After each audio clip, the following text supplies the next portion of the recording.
Hello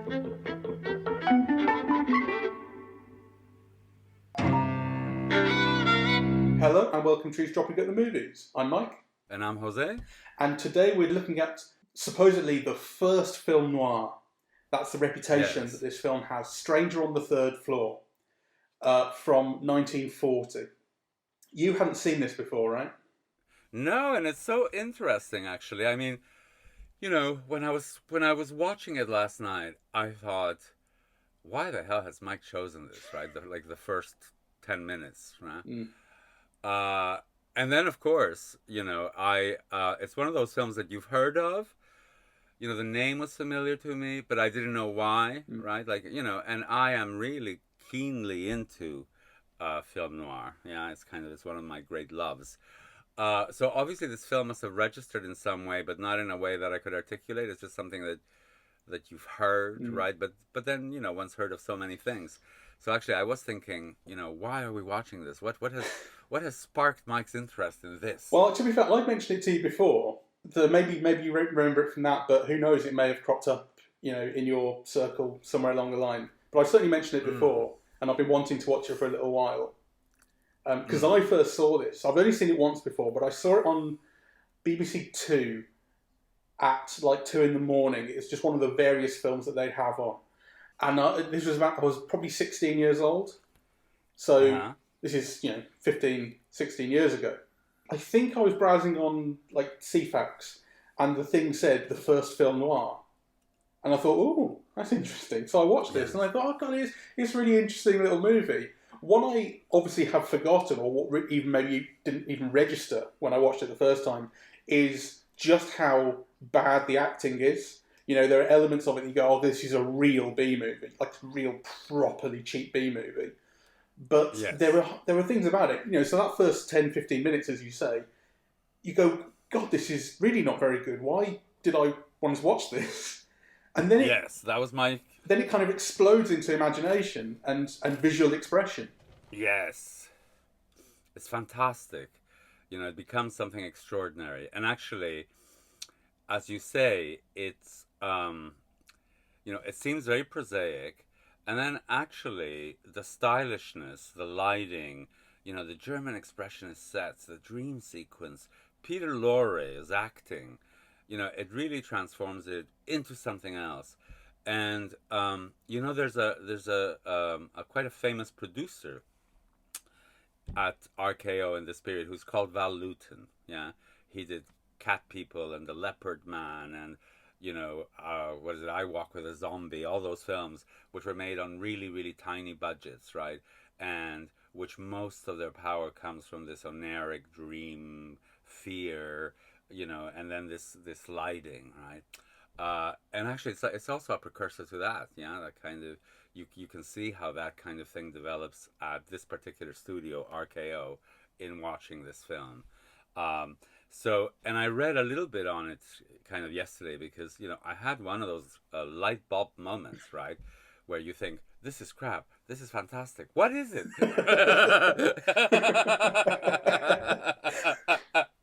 So, you know, so I looked it up and it's very fascinating, really. Like, so what did you find out? Well, I found out that the final screenplay, uncredited, was written by Nathaniel West. Yeah. You know, kind of one of the great American novelists, and I think he did Day of the Locust and so on. So that, for me, was interesting. I also found out that the director, Boris Inkster, who I'd never heard of before, you know, had been one of the assistants to Sergei Eisenstein, right? And actually, you could see how a lot of the camera setups, the angles, kind of really hark back to something like an Ivan the Terrible and so on, right? There is a kind of a visual connection to the works of Sergei Eisenstein, which just realizing that makes sense. You know, on a different level, Elisha Cook Jr., who is, you know, the young man who's accused of the murder at the beginning, right? I mean, you know, he's one of the great figures of film noir, you know, kind of makes, you know, a completely legendary appearance playing a drum set, frenzied drum set in Phantom Lady. And also, there's of interest two things really. First, the female star, Margaret Talichet, right? Who this was a very brief career for her as an actress, because she married William Wyler, the great director of Days of Our Lives and so on. So again, she was interesting to me because she's one of those figures that you just read about in the background. She's somebody's wife, So it was interesting to see her in action, so to speak, right? And she wasn't very good, but she was much better than the male star, Yeah, John Maguire. Yeah, and the last person was Charles Halton, who played the Snoopy neighbor, Yes. who is a figure in all of this classic Hollywood cinema, and who I find particularly memorable in Lubitsch's To Be or Not to Be. Yeah, Right. He's the one who says, Hitler should look like that. And the guy goes, but that is me. And he goes, well, then it should be different, right? So he's one of those people who is instantly recognizable, across a whole era of cinema. So that was kind of a pleasure for me to see.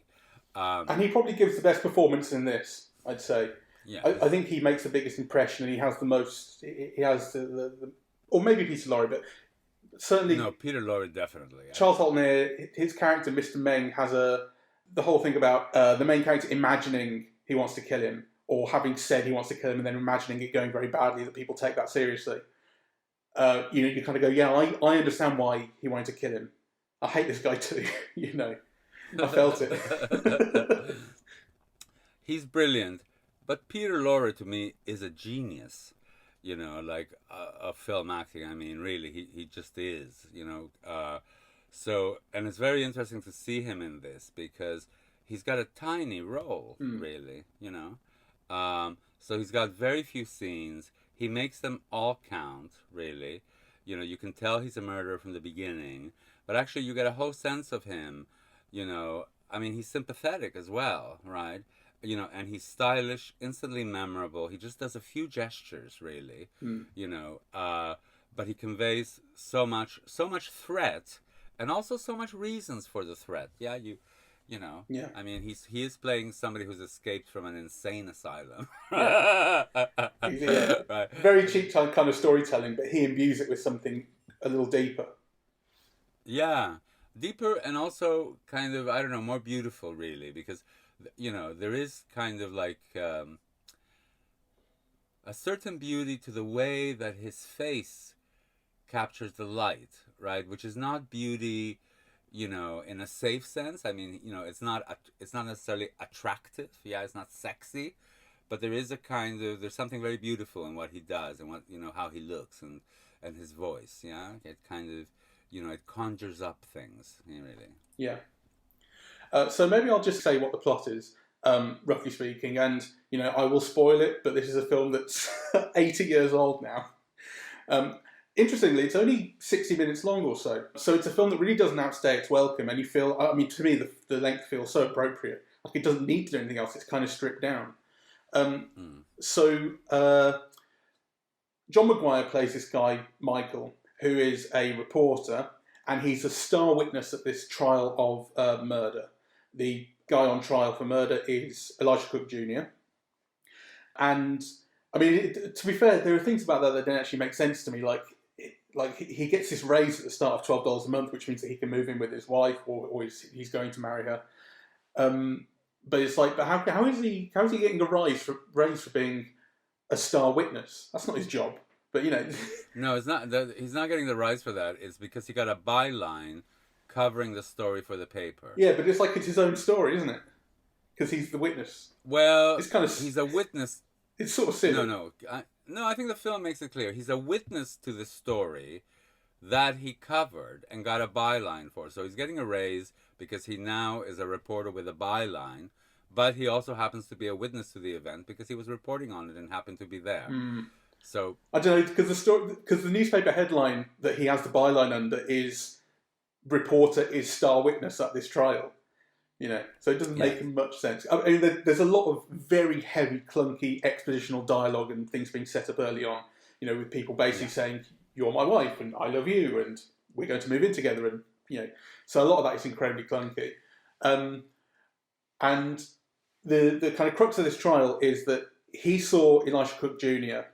over the dead body of the guy who runs this cafe, but he didn't actually see him kill him.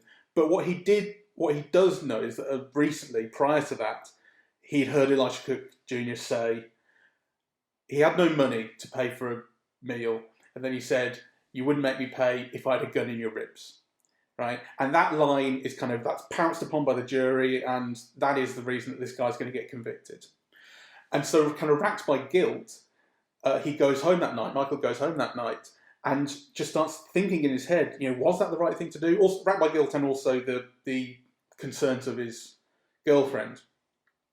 He says, this is the right thing to do. And he goes into this sort of dream sequence / imagined vision he's just worried, and the film goes into his psyche and starts imagining, oh my God, what if this happened to me? What if the next door neighbour, who I don't like very much, died, and then people jumped on things that I'd said about wanting to kill him? This could happen to me. And then it turns out he has been killed. Oh my God.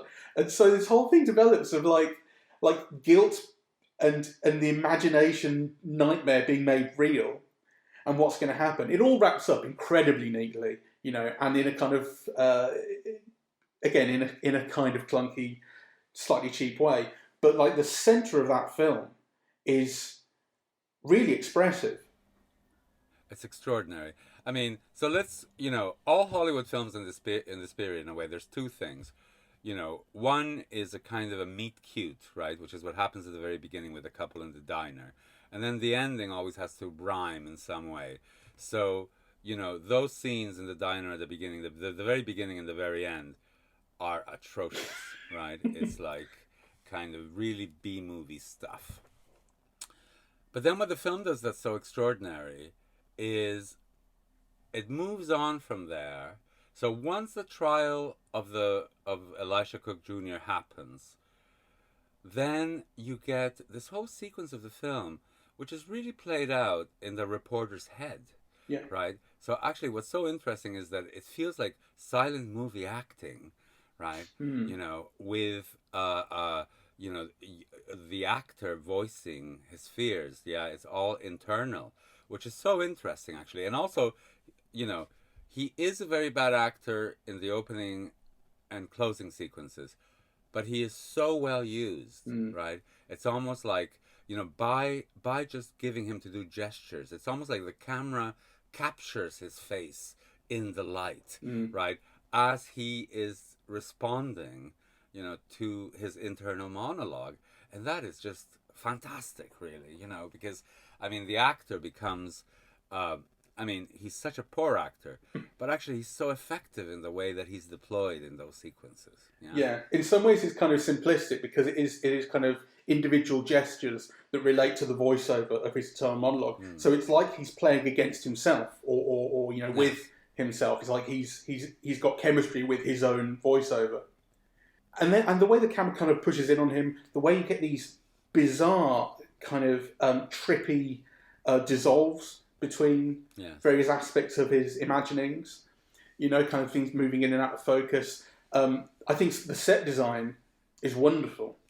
Kind it's of incredible. The empty courtroom, and it's just a few people over here. The camera is angled in such a way as to kind of distort the view. The thing about the scales of justice are constantly there, and they're bathed in shadow when he's having the nightmare. Yeah, it's beautiful. I think it's the set designer who did Citizen Kane. Well, it's I don't know how to pronounce the name, but it's Van Nespol Glasse, right? And it's very difficult to credit him with that art direction because, like all major studios, it's the head of section who gets credited with the art direction, right?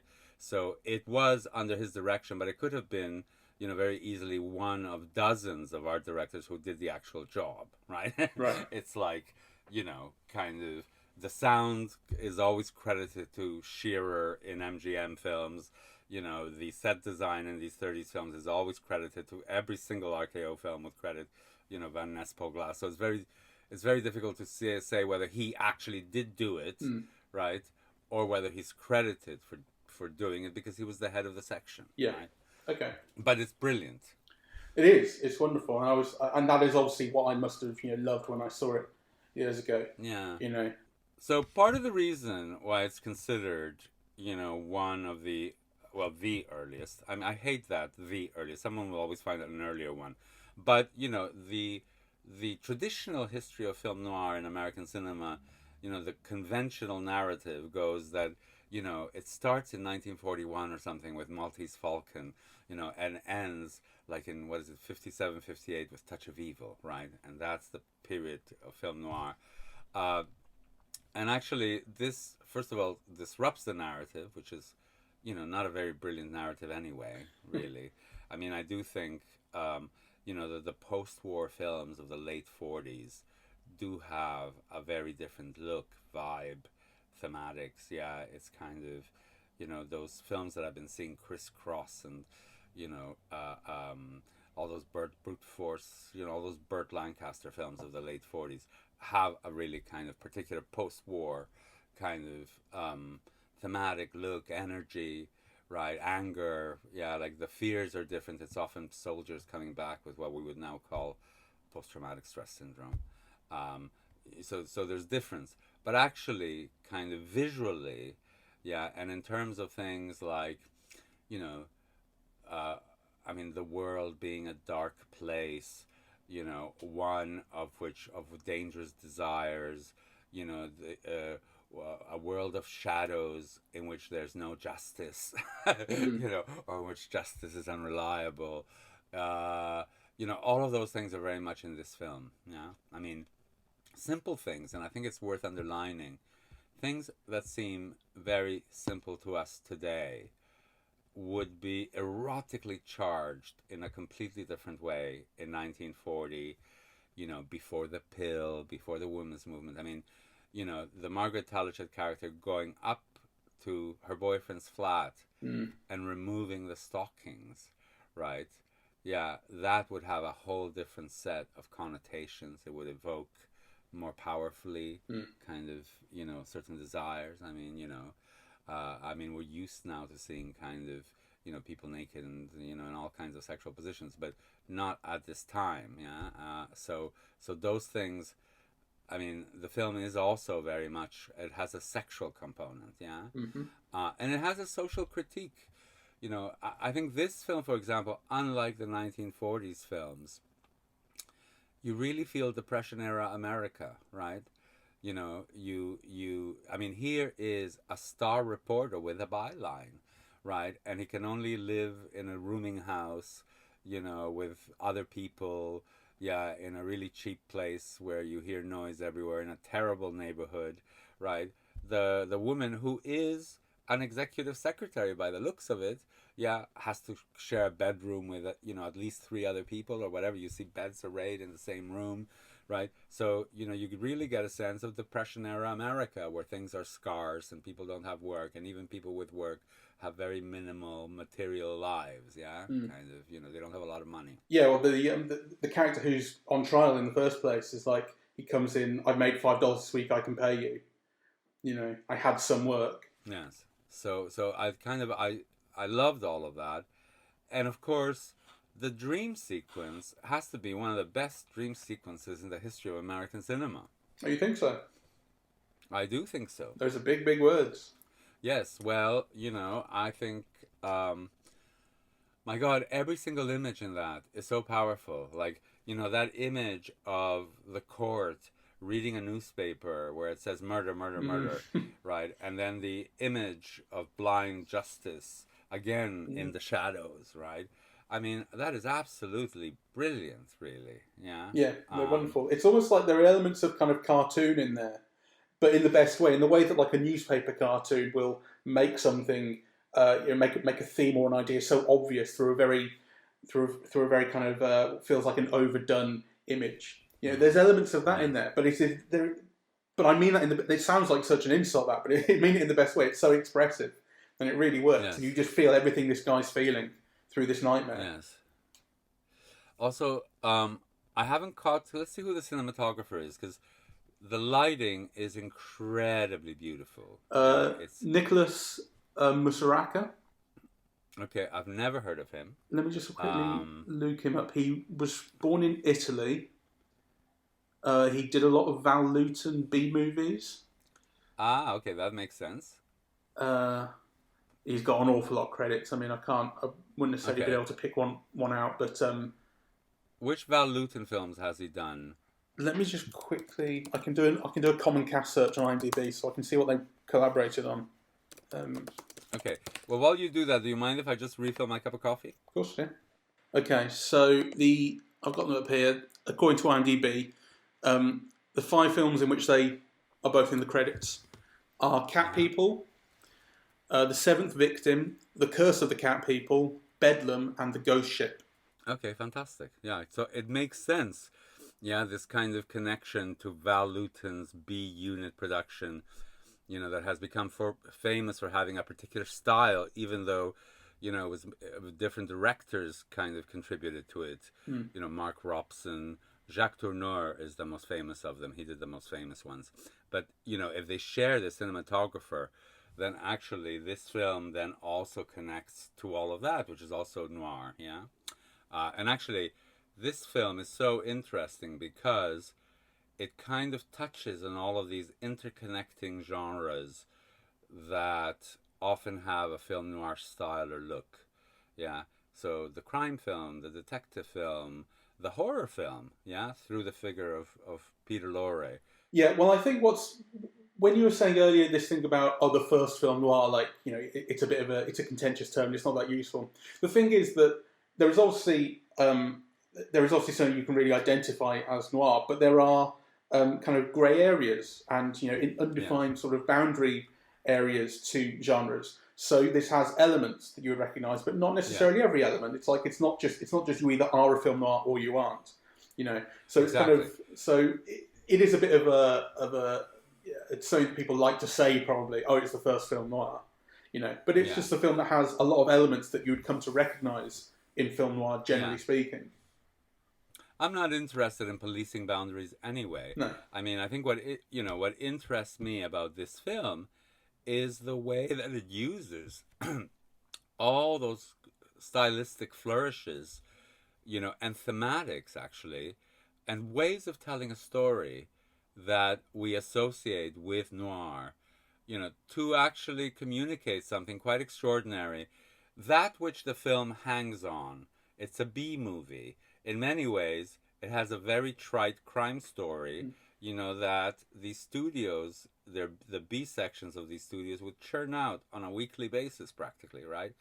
So I think what's extraordinary is how the, elements that we associate with noir that come from German Expressionism, that here also actually have a connection to Eisenstein's style of filmmaking, how they're deployed to really create something quite extraordinary, really, which has to do with fear, right? And actually, it has to do with fear, with the impossibility of desire, with the justice with the culture you live in being unjust, right? With cops not caring and justice actually being absent or enshadowed, and actually the fears that people live through as a result of that, right? That's conveyed very, very vividly in the film, I think. Yeah, and it really, really struck me. Again, this is something that I've obviously completely forgotten from the first time I saw it, or that never struck me the first time. But what struck me so much this time is the way that the injustice, or the kind of injustice and unprofessionalism of the justice system here is, again, kind of a cartoon. It's very exaggerated to the point where I was laughing, and I think maybe it's not intended to be a joke or funny, but I don't think I was laughing at the film. I was kind of with it, So the thing about the judge in the trial falling asleep, the lawyer needing to get his attention, the juror falls asleep, and then they have to wake up the judge to get the juror's attention. That's it's a comic setup, right?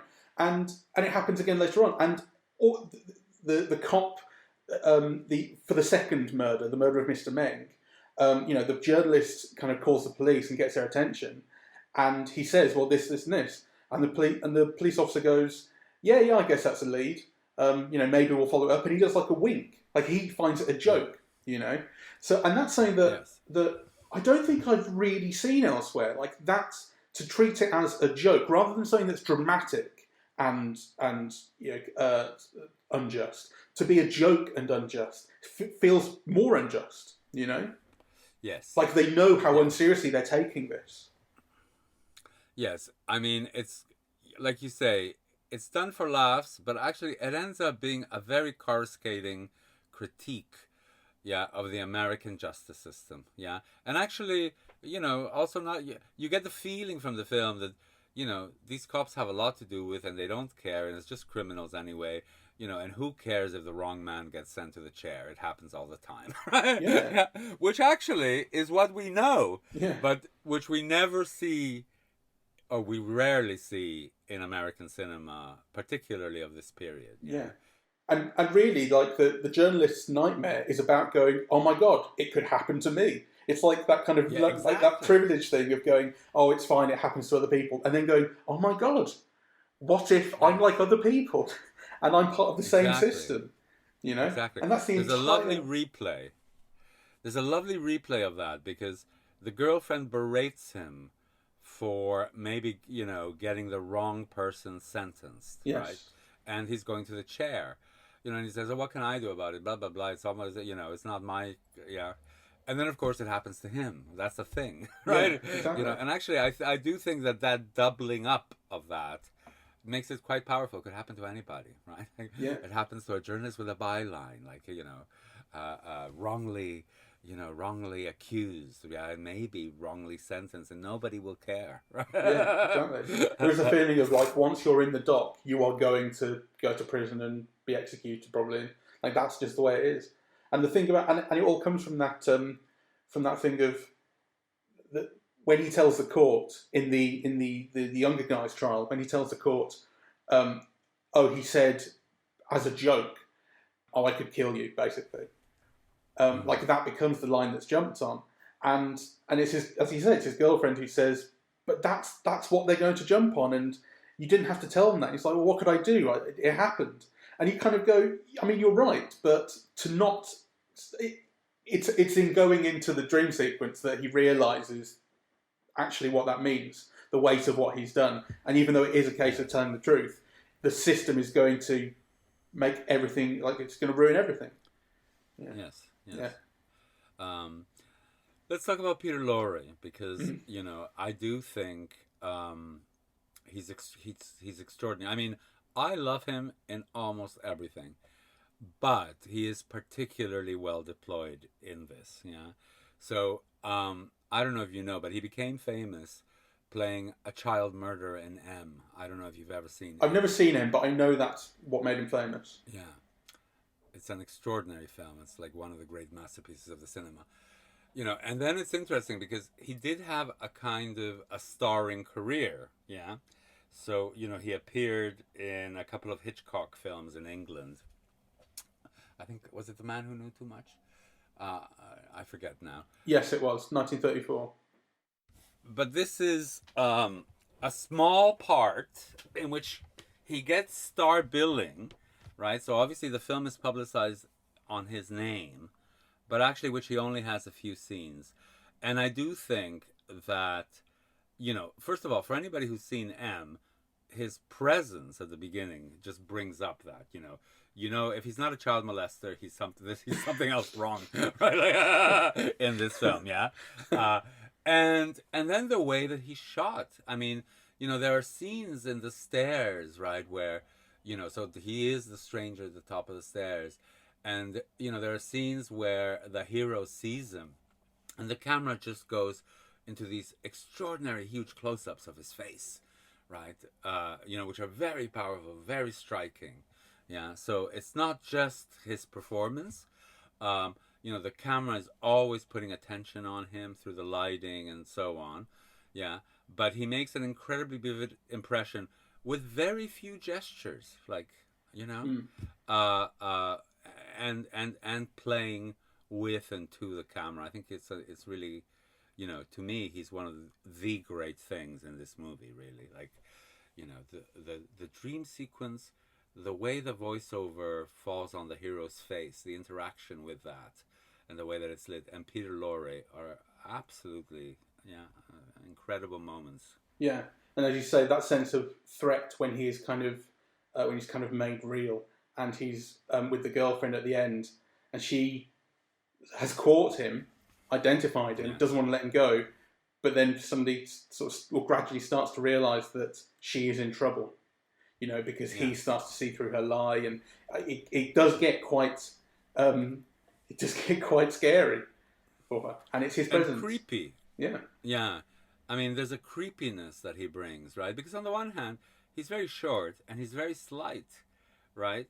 So that he can evoke a physical threat that's so powerful, right? It's really quite something.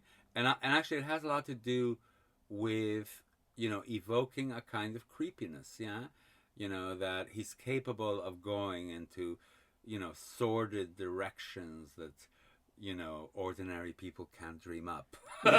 Yeah. But that he might have done yesterday to someone else, right? Yeah, exactly.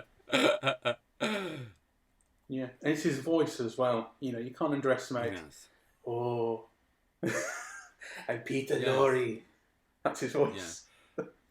But he also makes him sympathetic in some ways, right? Completely. So the low way of speaking, the thing about the dog, the moment with the dog.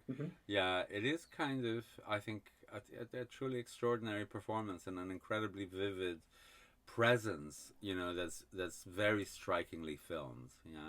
And it's in the way he's written as well. In a minor. It's in the I'm not going back there. And again, he makes as much of it as there is to make of it, but it's in there. The idea of obviously this guy's a murderer, and that, and you can only have sort of limited sympathy for him, I suppose, or the film only gives you space for so much sympathy for him. But you understand the pain. He has a kind of pain in him. You understand why he doesn't want to go back to where he's been, and so when he dies at the end, you kind of feel like that is probably the best outcome for this guy. For sure, right. And also he says he doesn't want to go back exactly. To the asylum. I also, I really disliked the coda, the beginning and the end, in the diner. But it also evokes very interesting things. As I said, there is a whole critique of Depression America involved in that, right? So at the end, they have this exchange of dialogue where it says, well, basically we won't be eating here anymore because we're getting married, right? Yeah. So we'll, my wife will be, some cheesy dialogue about the wife now cooking his meals. But you also get a sense, actually, that they have been living in places that have no cooking facilities, that they don't have a stove, that they're forced to eat out, in really cheap places that probably cumulatively add to a very expensive way of eating because they can't afford a place that has cooking facilities, right? So the film is also full of little suggestions like that, that are cumulative. Though obviously nothing compares, to that extraordinary dream sequence. Yeah. Which actually I find it very difficult to talk about now because it almost feels like something you should look at over and over again and study somehow. It's so rich. Yeah. And kind of evocative. I really do think, certainly I've only seen this film once, but certainly on a first viewing, I do think it is one of the great dream sequences that I've ever seen, actually. I'm glad you think so. I mean, it's interesting because when I was watching it, because I basically remembered the dream sequence. I mean, not image for image, but I remembered that's what it was and it was there. I was noticing all the things that were below my expectations from what I'd remembered of how good this film was. The acting and the writing and being clunky and so on and so forth. So I was going, oh God, maybe Jose ain't going to like this. Because I'm not liking it all that much in some ways. Which, like I say, then it got back to the dream sequence and I thought, oh, this is good. But, obviously, like that coming to that dream sequence new. I mean, I don't think I told you anything about this film, really, whenever I've mentioned it to you. So to come into it so blind. I went into it completely blind.